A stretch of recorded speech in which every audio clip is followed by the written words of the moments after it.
In the golden heart of Susa, the imperial capital of Persia, where marble pillars reached toward the heavens and courtyards shimmered with gold, a king reigned in splendor.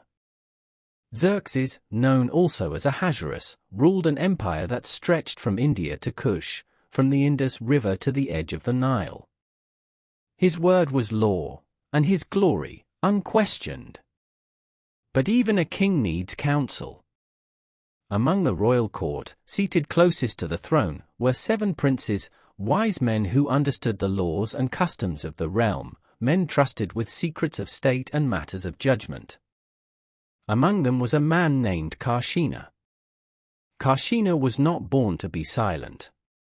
He had risen through the ranks of nobility with sharp intellect, diplomatic grace, and a reputation for understanding the delicate balance between power and perception.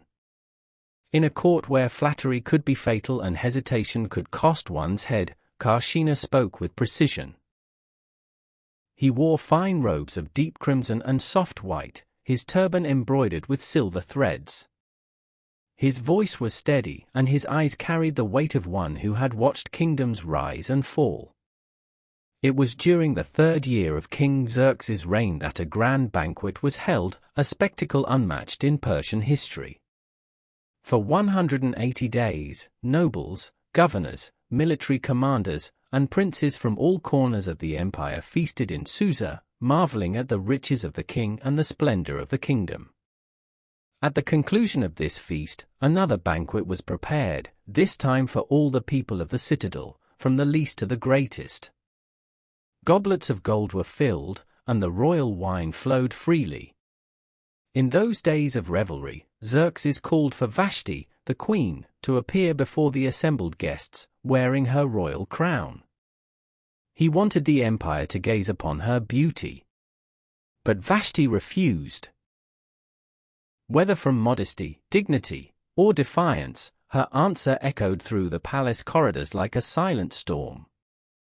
The atmosphere turned still. In a moment, celebration turned to offense. No one refused the king, not in public, not in defiance, and certainly not a woman.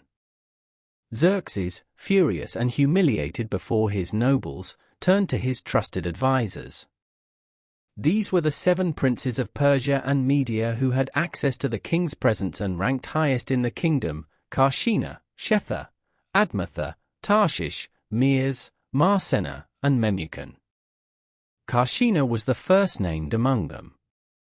He stood quietly as the king raged, absorbing the weight of the moment. His mind worked swiftly. This was no simple domestic dispute. The queen's refusal was not just personal, it was political. In a kingdom ruled by law and image, her disobedience threatened to unravel the order the Persians so carefully maintained. He did not rush to speak.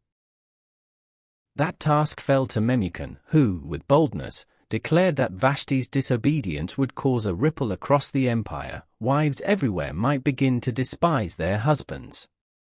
Carshena remained calm, nodding in silent agreement as the king considered the verdict.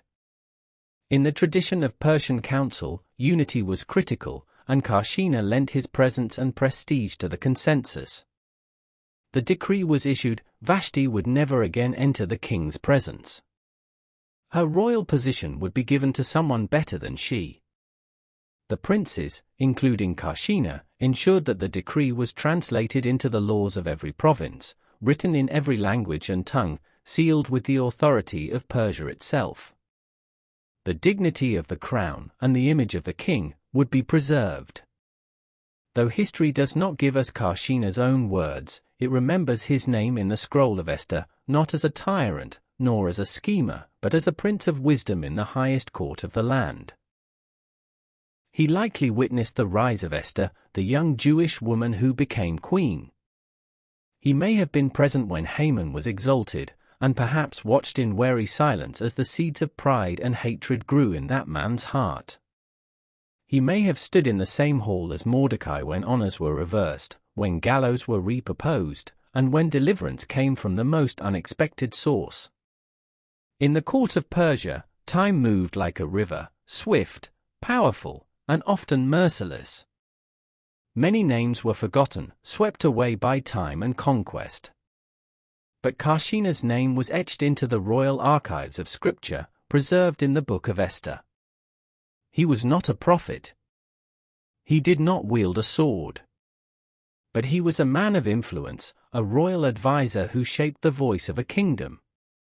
His legacy is quiet, tied not to miracles or visions, but to the silent power of counsel.